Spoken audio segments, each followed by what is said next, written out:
turun, nuzul menjadi manusia sempurna dan dia yang diurapi oleh Allah itu sendiri. Dan biasa akan mendendangkan lagu pembuka dari eh, pengajaran Wali Songo atau Islamologi eh, daripada apa, perpanjangan kerajaan Mojopahit. Dan itu judulnya adalah Keroncong Tanah Airku sebagai lagu pengawal daripada pengajaran ini. Mendalam lembah curam di sela gunung meninggi, suatu pemandangan tanah airku Indonesia eloklah sungai-sungai mengalir berliku melalui hutan yang menghijau menuju ke laut biru serta padi beralun mendesau di hembus angin yang menderu. Indah tanah airku Indonesia Raya, pujaan bangsaku.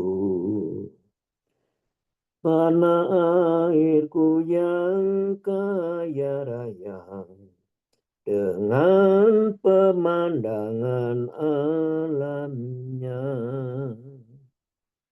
Indah tanah airku Indonesia Raya, pujaan bangsaku. Tanah airku yang kaya raya, dengan pemandangan alamnya. Demikian nyanyian permulaan dan pembukaan daripada pengajaran pada malam hari ini. Kita coba saatnya sekarang adalah seri asal muasalnya, yaitu Sunan Kudus.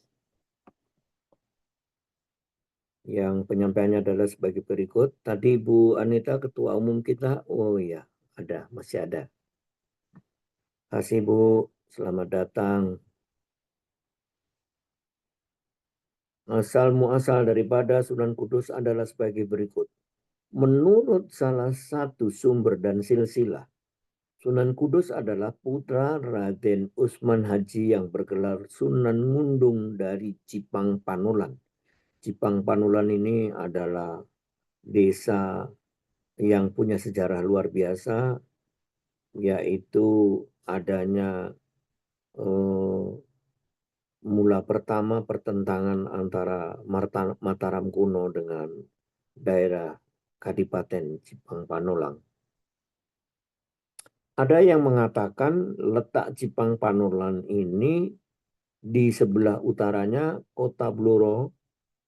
Di dalam Babat Tanah Jawa disebutkan bahwa Sunan Ngudung pernah memimpin pasukan Demak Bintoro yang mengadakan peperangan melawan pasukan Mojopahit. Sedangkan Sunan Ngudung selaku senopati atau panglima perang dari Demak Bintoro berhadapan langsung dengan Raden Husain atau Adipati Terung dari Mojopahit. Dalam pertempuran yang sengit dan saling mengeluarkan, yaitu aji-aji kesaktiannya mereka masing-masing, itu Sunan Ngudung gugur sebagai pahlawan yang dianggap syahid karena pahlawan atas penyebaran agama Islam. Kedudukannya sebagai senopati atau panglima perang Demak Bintoro kemudian digantikan oleh Sunan Kudus, yaitu putranya sendiri yang bernama aslinya yaitu Saudara Jafar Siddiq.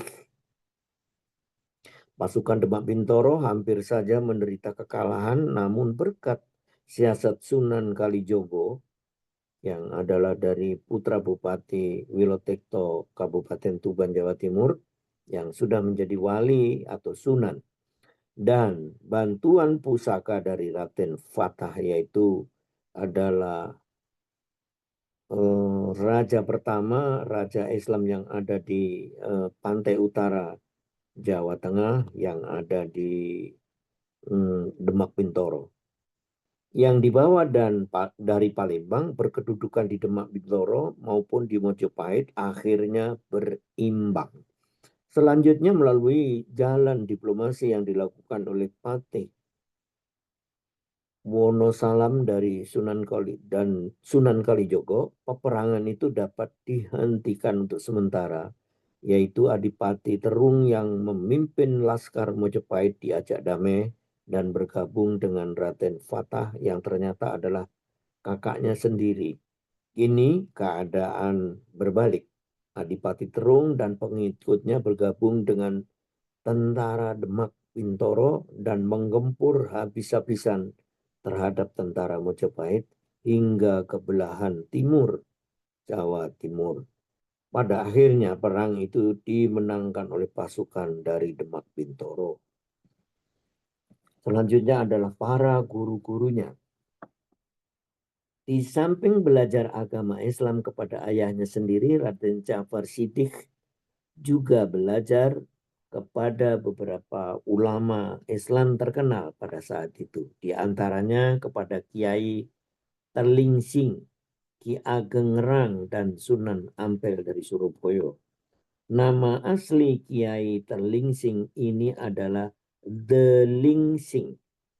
Beliau adalah keturunan Cina atau Tiongkok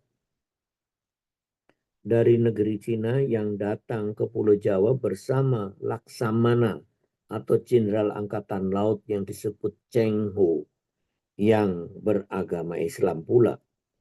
Itu datang ke Pulau Jawa untuk mengadakan tali persahabatan dan penyebaran agama Islam melalui perdagangan mereka. Di Jawa, Delingsing cukup dipanggil dengan sebutan Telingsing. Beliau tinggal di sebuah daerah subur yang terletak di antara sungai Tanggul Angin dan sungai Juwono sebelah timur, yaitu yang ada di Jawa Tengah bagian utara atau Pantura. Di mana beliau bukan hanya mengajarkan agama Islam melulu, melainkan juga mengajarkan kepada para penduduk seni ukir yang indah.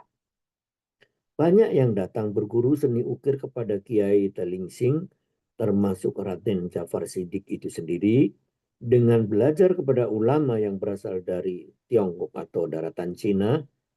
Jafar Siddiq mewarisi bagian dan sifat positif masyarakat Cina pada umumnya, yaitu ketekunan dan kedisiplinan dalam mengejar atau mencapai cita-cita mereka. Hal ini berpengaruh besar bagi kehidupan pendakwahan Raden Jafar Siddiq di masa yang akan datang, yaitu tatkala menghadapi masyarakat yang kebanyakan masih beragama Hindu dan Buddha maupun Kejawen.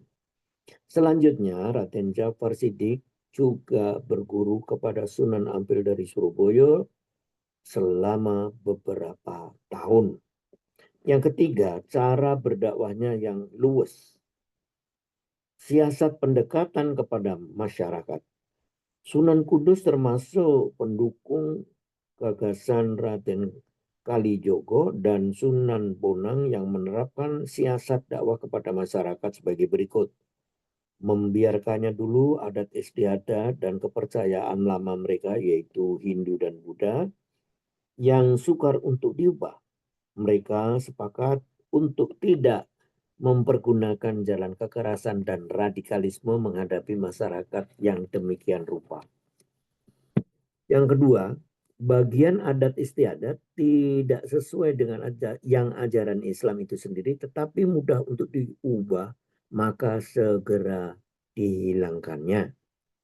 Yang ketiga, ini istilah perguruan kita juga pendidikan kita, tutwuri handayani, artinya mengikuti dari belakang terhadap kelakuan dan adat istiadat rakyat, akan tetapi diusahakan untuk dapat mempengaruhi sedikit demi sedikit dan menerapkan prinsip tutwuri handayani, yaitu kembali lagi artinya mengikuti dari belakang sambil mengisi ajaran agama Islam.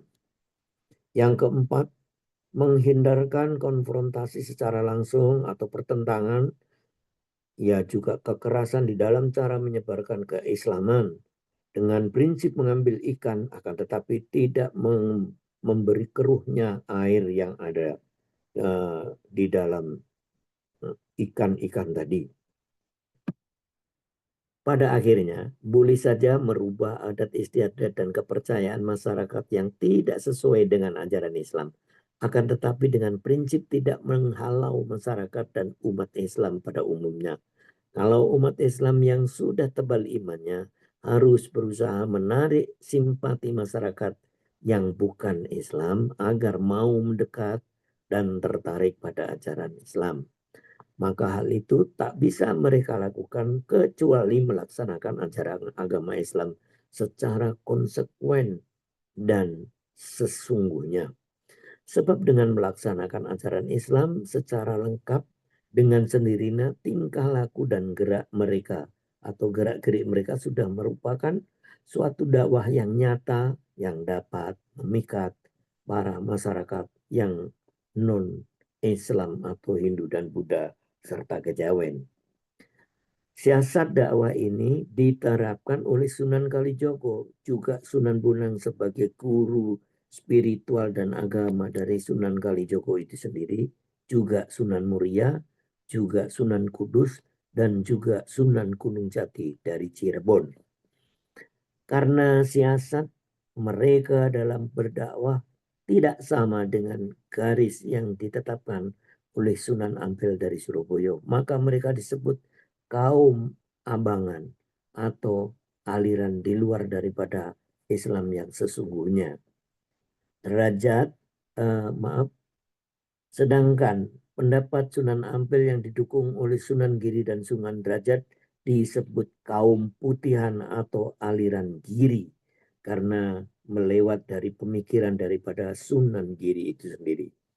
Namun, atas inisiatif Sunan Kalijogo, kedua pendapat yang berbeda itu pada akhirnya dapat dipersatukan dan dikompromikan. Untuk sementara ini dari kajian dan penjelasan yang sampaikan, karena kalau kita terus sampai habis masih agak banyak, ini bisa kita harapkan kalau malam ini bisa kita sampaikan sebagian lagi panjang, tapi itu tadi supaya kita tidak tidak lupa apa yang harus kita bahas pada malam hari. Demikian Bapak Ibu yang terkasih, kiranya aku sampaikan.